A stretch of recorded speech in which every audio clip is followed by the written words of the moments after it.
Hello students, hope all of you are fine at your home. So stay at your home, be safe and be healthy. I am Mrs. Manpreet Kaur, your geography teacher from your California Public School. Yes dear kids, we are doing the 6th class 3rd chapter. Its name is the water bodies and today's date is July 2nd, 2021. So we have to discuss about the Pacific Ocean. So in today's video we have to discuss about the all four oceans. First one is the Pacific Ocean. Pacific Ocean is the largest and the deepest of all the oceans.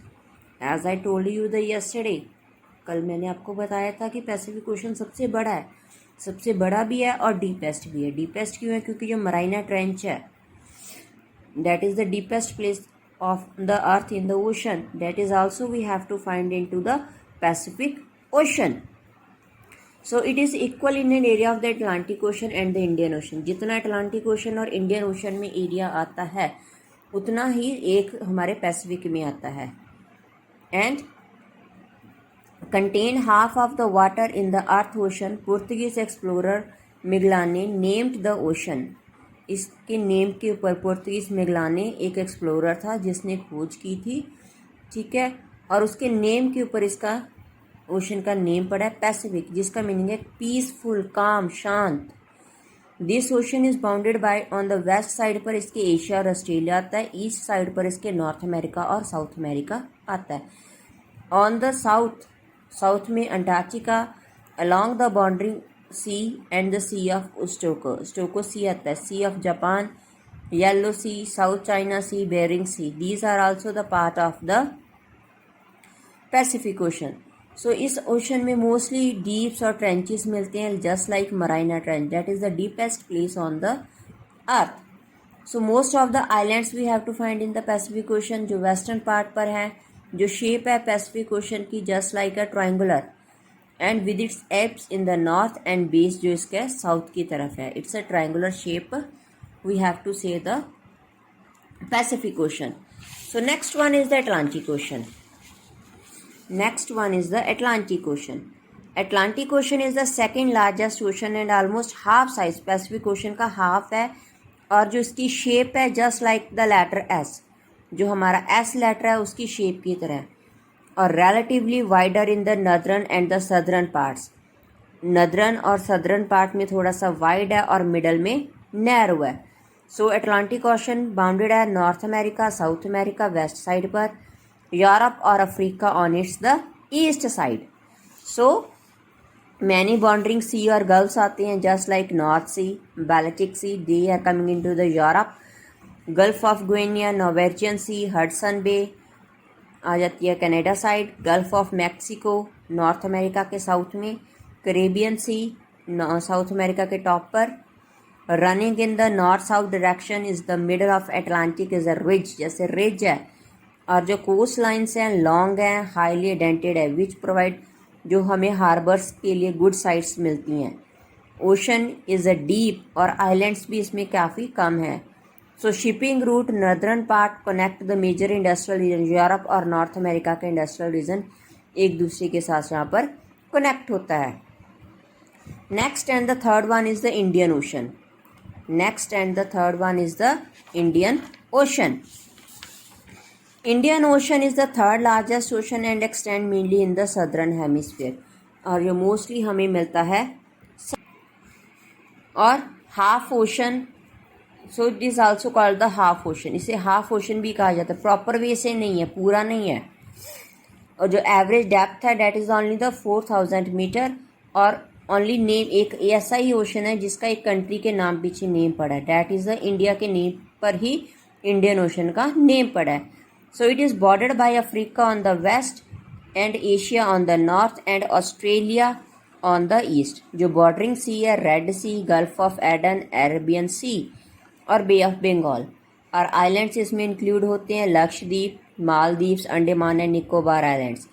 और काफ़ी लंबे समय से जो Russia और US है वो try कर रहे हैं बेस्ट कि वो इंडियन ओशन के ऊपर अपनी सुपरमेसी बना सकें. So next one is the Arctic Ocean. Arctic ocean smallest ocean है और सेंटर अराउंड नॉर्थ पोल के सेंटर पर है और इसका 1/20 साइज है। पैसिफिक ओशन का बहुत छोटा साइज है। जो आर्टिक ओशन है वो कवर्ड होता है आइस पूरे साल में और ओशन इज मोर और लेस सराउंडेड, लैंड इस यहाँ पर बहुत कम है, जस्ट लाइक अंटार्कटिका। और इसमें जो लैंड मास सराउंडेड है बाय द वाटर बॉडी के। वन साइड में आर्टिक ओशन ग्रीनलैंड आता है, कनाडा और अलास्का आता है, दूसरी साइड में रशिया और सेंडवाना कंट्रीज आती हैं। और it joins the Pacific ocean through the narrow gap of the Bering sea. Bering sea के थ्रू इसे करते हैं। A much wider gap led to the Atlantic ocean. Atlantic ocean से इसका गैप ज़्यादा नहीं है। सो नेक्स्ट 5th वन आ गया हमारा सदर्न ओशन। जो कॉन्टिनेंट अंटार्कटिका है उसके साउथ पोल के पास, ठीक है, वो उसके आसपास भी काफ़ी बड़ी लार्ज वाटर बॉडी है और उस लार्ज वाटर बॉडी को हम क्या कहते हैं, सदर्न ओशन। और ये सदर्न हेमिस्फीयर में है और इसके southern Pacific Ocean, Atlantic Ocean और इंडियन ओशन का, तीनों का सदर्न पार्ट होता है। So that's why we have to call it the Southern Ocean. और इसकी कोई नेचुरल बाउंड्री नहीं है नॉर्थ में ड्यू टू इट्स लोकेशन और हाई लैटिट्यूड्स। ये हमेशा फ्रोजन रहता है, हमेशा साल का काफ़ी ज़्यादा समय it would be the freezed. So यहाँ पर नेविगेबल पॉसिबल नहीं है, शिप्स पॉसिबल नहीं है। So that's why we have to call it Southern Ocean. जो सदर्न ओशन है और अंटार्कटिक ओशन है is larger in area than the Arctic Ocean से ये बड़ा है। It's a wider than the Arctic Ocean. So next is the importance of the oceans. Why are the oceans important for us? हमारे लिए oceans important क्यों है? Since the Asian times there has been close relationship. Man और oceans में काफ़ी ज़्यादा relationship है। कहते काफ़ी हज़ारों साल पहले मैन ने learned to turn the sea from an obstacle into the vast resource। काफ़ी बड़ा रिसोर्स था, ठीक है, उसके ऑब्स्टेकल आ रहा था बट उसको उसने पार किया। Now man is turning towards the vast resource of the ocean. पहले उसे लग रहा था कि वो उसके लिए मुसीबत है, अब उसकी तरफ टर्न हो चुका है, अब उसे एज अ रिसोर्स वो यूज़ कर रहा है। Ocean have a great influence, हमारे क्लाइमेट के ऊपर काफ़ी ज़्यादा इफेक्ट पड़ता है। जैसे ocean provide a large amount of fresh water through the evaporation. अगर हम इवेपोरेशन करेंगे तो हमें large amount of water vapour मिलेगी, मतलब वाटर, फ्रेश वाटर प्रोवाइड होगा इवेपोरेशन के बाद। So they have moderating the influence the climate of coastal regions. का जो क्लाइमेट है वो काफ़ी ज़्यादा इफेक्ट होता है। अगर हमारी हॉट विंड्स आ रही हैं तो टेम्परेचर कोस्टल एरियाज का हॉट होगा, अगर कोल्ड विंड्स हैं तो टेम्परेचर हमारा कोस्टल एरिया का कूल हो जाएगा। They help in transport of bulky goods. काफ़ी बड़ी बड़ी गुड्स हैं उनको हम लो कॉस्ट के ऊपर कर सकते हैं। Shipping, water transport is the cheapest means of transport.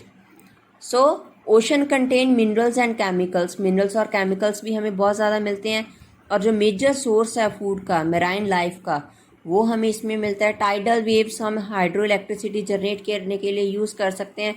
जो हम कॉमन साल्ट हम यूज़ करते हैं वो भी हम सी वाटर से ही बनाते हैं।